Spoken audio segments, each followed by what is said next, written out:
So, I've just been driving through the beautiful countryside of Dorset. Now I'm in Dorchester on the way back from Yeovil, of all places.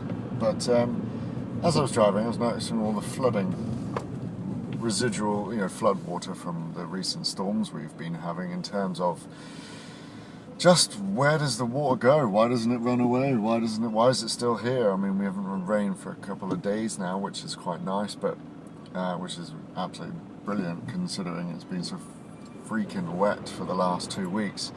The sun's out, so it's quite warm, which is not bad. We've got 8 or 9 degrees on the car temperature gauge, but I mean, there's just pools and pools and pools and lakes of residual water in the fields, on roads. Obviously, roads I understand because it's concrete, can't run off. And if the drains are blocked, the drains are blocked. That's an irrigation problem into itself.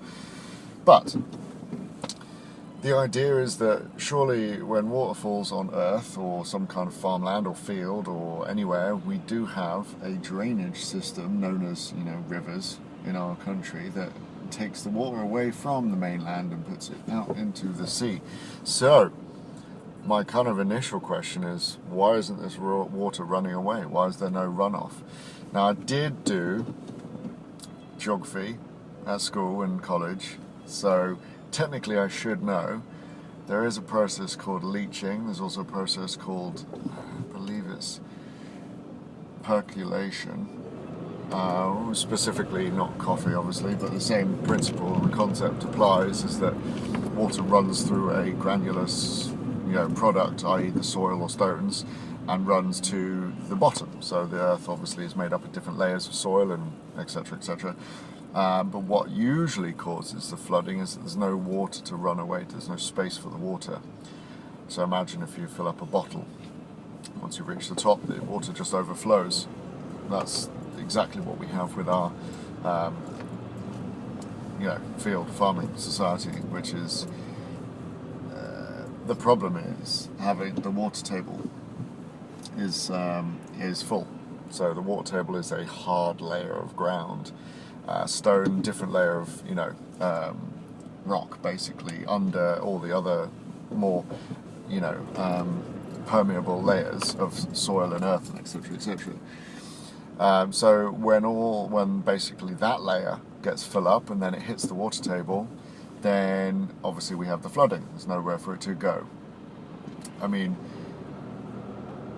I don't understand. That's my problem, is I don't understand if we've had so much water for so long, and England is renowned for having ridiculously wet seasons. Don't get me wrong, it's not monsoon season like places like India and Thailand.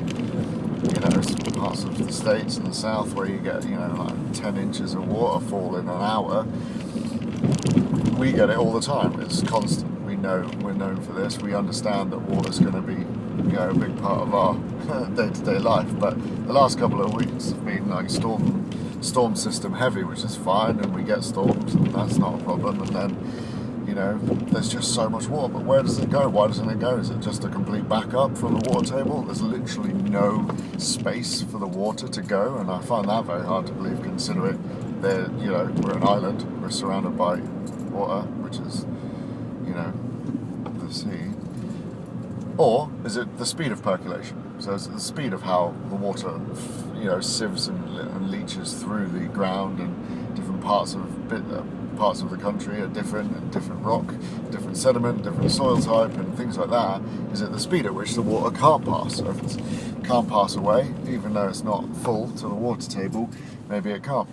Maybe the fact that it's residual is the fact that it can't pass through the ground, in which case we need like a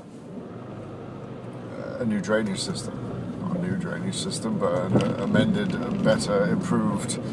Find out where all the flooding is, find out all the fields, I'm looking literally right now, and that's a river which has totally burst its banks, and there is literally about 5 or 6 acres of what was field is now underwater, and it must be deep because it's huge. It's probably about a foot deep, it looks like, there's everywhere, and I know that because there's ducks and birds and everything sitting on top of these what now are lakes. So the river's supposed to be taking the water away. Why isn't it taking all that water away? And then obviously there's a point where the water won't be taken away because it will reach a certain level where it won't be running into the river. And why isn't that flooding and dripping and percolating down through the soil out towards the river and down under the ground? Just a thought. I just kind of try to figure out how to come about it. So what do we do? Build an entirely new drainage system, or like build massive holes for the runoff so that it's piped to a underground reservoir, or it can be piped somewhere else. There's a couple of there's some construction electrical costs, but no more that's going to be incurred by the fact that all the flood damage. So if you stop the flooding, you'd stop the entire damage. So there's a little bit of a trade-off there in terms of like why and investment. But so you dig big holes that take all this runoff, and we don't have the flooding over the roads. We don't have the traffic disruption. We don't have the consequential loss of work and time, and people getting swept away. I can't believe people get swept away by water. Don't get me wrong, I understand the power of water. We were out surfing the other day, a friend of mine and myself, and just standing in the shallow, up to your knees and the thighs, the waves that can hit you, pull you off your feet. I get it. Water's strong. We're not humans in terms of like the force that water can exact. It's ridiculously powerful, and we got no way of defending against it. But why would you go into it?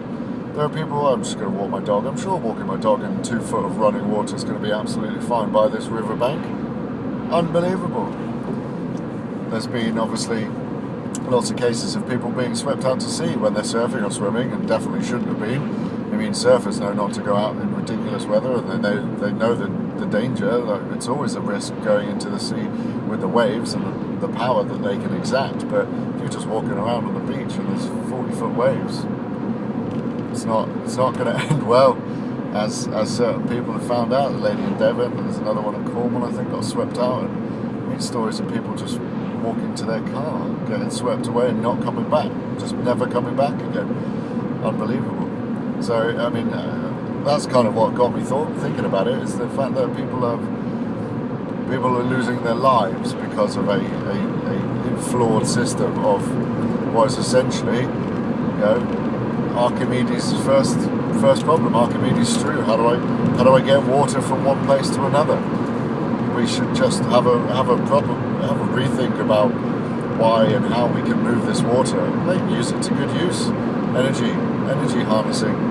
Use the flood water as some kind of energy system that could be put to good use. There's no reason why we can't do it.